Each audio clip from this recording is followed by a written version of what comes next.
Udahlah, gak usah trading forex, itu mah sama aja kayak judi berkedok grafik.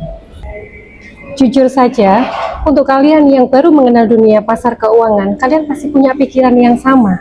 Apakah trading forex itu cuma tebak-tebakan? Kalau kita tebak bahwa harganya naik, kemudian posisi kita adalah sell, maka kita akan mengalami kerugian. Lalu apa bedanya dengan mesin kasino?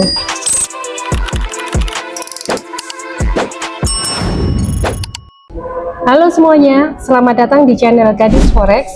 Di video kali ini, kita akan bongkar tuntas stigma tentang pasar finansial keuangan.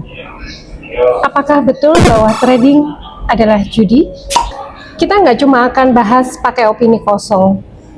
Di paruh akhir video nanti, saya akan buka data pertukaran uang nyata di pasar valuta asing pada kuartal pertama tahun ini, yaitu kuartal 1 tahun 2026.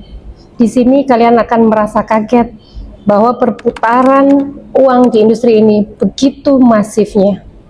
Tapi sebelum masuk angka-angka yang gila itu, mari kita samakan persepsi terlebih dahulu. Untuk sahabat Gadis Forex, sebelum kalian nonton video ini sampai akhir, coba kalian tulis di kolom komentar. Apakah trading forex itu judi? Sebelum kita menghakimi sesuatu, kita harus tahu dulu makhluk apa yang sedang kita bicarakan ini. Apa sih itu forex? Forex itu singkatan dari foreign exchange atau pertukaran mata uang asing. Simpelnya gini, bayangkan bulan depan kalian mau bepergian ke Eropa. Kalian bawa rupiah ke money changer, lalu menukarnya dengan euro. Saat kalian melakukan itu, selamat. Kalian baru saja berpartisipasi di pasar forex. Lalu apa trading forex? Trading adalah kegiatan beli dan jual untuk mencari selisih keuntungan. Bayangkan kalian adalah pedagang buah. Kalian beli apel murah lalu jual saat harganya mahal. Di forex, apel adalah nilai mata uang suatu negara. Lalu timbul pertanyaan, loh, kalau cuma beli murah jual mahal, kenapa ada grafik? Siapa yang membuat atau yang men-setting grafik itu? Good question.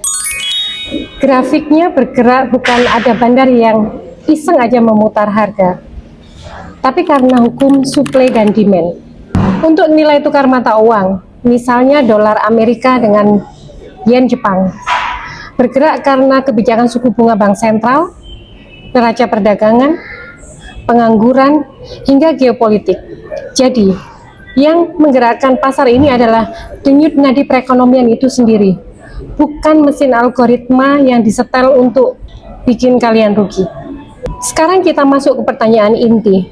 Kalau memang bergerak berdasarkan ekonomi, kenapa banyak yang bilang trading forex ini adalah judi?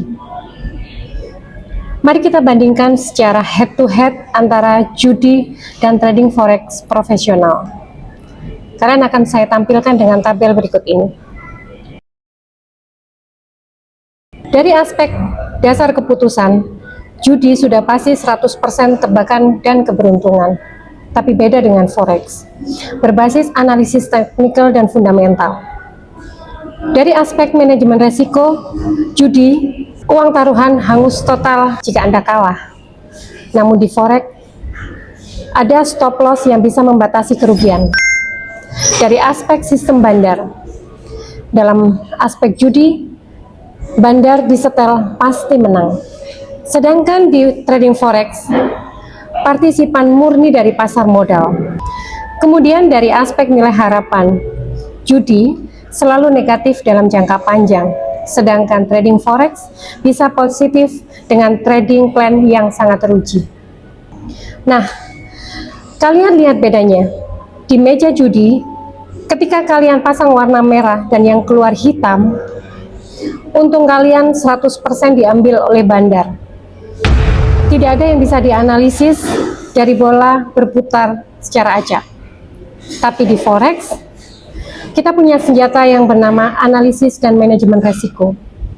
Maka secara logika ekonomi, orang akan memegang dolar atau orang akan membeli dolar. Maka mata uang yang versus dolar akan menjadi turun. Lalu akan muncul pertanyaan lagi, apakah kalau analisa kita salah, maka kita akan mengalami kerugian? Maka jika kamu adalah seorang trader profesional, kamu akan memasang stop loss untuk posisi yang sudah kamu ambil. Ini yang membedakan antara trading dengan judi.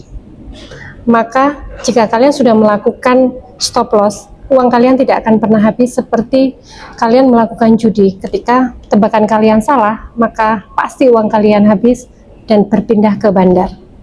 Lalu mengapa banyak trader yang berujung menjadi seorang penjudi? Nah, ini bagian favorit saya. Biasanya, seorang trading forex beralih menjadi seorang penjudi karena dia sudah tidak disiplin lagi dengan apa yang sudah dia pelajari.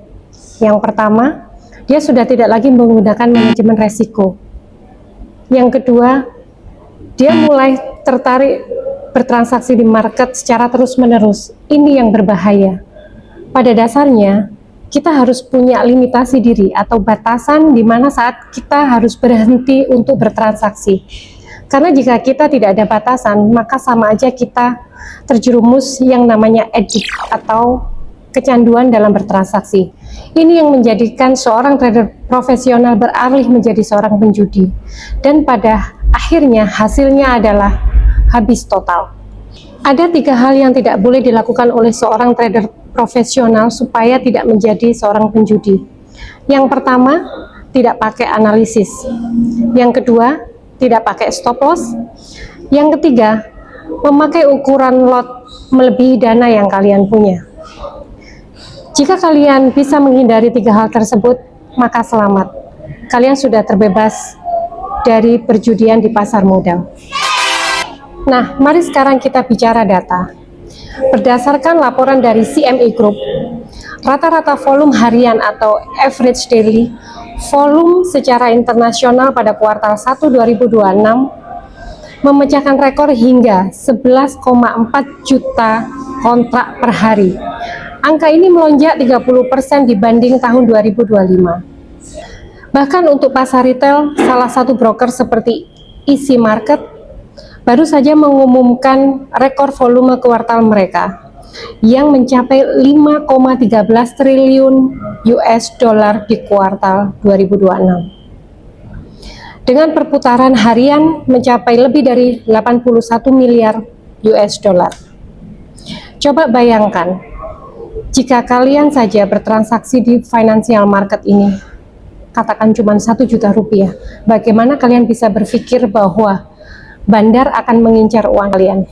Jika trading forex adalah game online, maka coba kita pikirkan sejenak. Angka triliunan dolar US itu bukan uang monopoli, itu adalah uang bank sentral. Bagaimana kita bisa menyederhanakan uang yang triliunan itu dengan deposit kita yang cuman 1 juta atau bahkan 10 juta atau bahkan cuman 100 juta? Apakah institusi-institusi sekelas raksasa ini sedang berjudi atau main tebak-tebakan? Contoh misalnya bank sentral. Tentu saja tidak. Mereka bertransaksi untuk lindung nilai dari inflasi. Jadi, mari kita tarik kesimpulan untuk menjawab pertanyaan, apakah trading forex itu termasuk judi? Dan jawabannya adalah tergantung Anda semua. Secara definisi, instrumen dan struktur pasar forex bukanlah arena perjudian. Ia adalah pasar keuangan terbesar, paling liquid, dan paling logik di dunia yang digerakkan oleh ekonomi global. Tetapi cara Anda mengeksekusinya, itulah menjadi poin apakah Anda akan menjadi seorang trader atau menjadi seorang penjudi. Kalau Anda bertransaksi tanpa ilmu, hanya menekan tombol buy atau sell berdasarkan feeling, maka sudah pasti Anda adalah penjudi. Maka menurut saya, jika kalian ingin menjadi seorang trader profesional, kalian harus konsen pada 3 hal yang sudah saya sampaikan tadi. Lalu kemudian kalian belajar lagi ilmu bagaimana trading itu yang sebenarnya. Masih banyak poin-poin yang harus dipelajari. Kalian bisa belajar secara otodidak, bisa membaca buku, atau mengikuti mentor-mentor kelas trading yang lain. Semoga penjelasan saya di video kali ini dan data yang sudah saya tampilkan di kuartal 1 2026 bisa membuat kalian memahami bahwa trading forex adalah sebuah aktivitas yang bisa memberikan jalan kalian untuk mendapatkan penghasilan tambahan. bukan hanya sekedar untuk berjudi di pasar modal. Terima kasih sudah menonton video ini. Jangan lupa tetap disiplin dan jangan lupa juga subscribe, like, dan tulis komentar kalian. Kalian ingin saya membahas apa di video selanjutnya? Sampai jumpa lagi bersama Gadis Forex.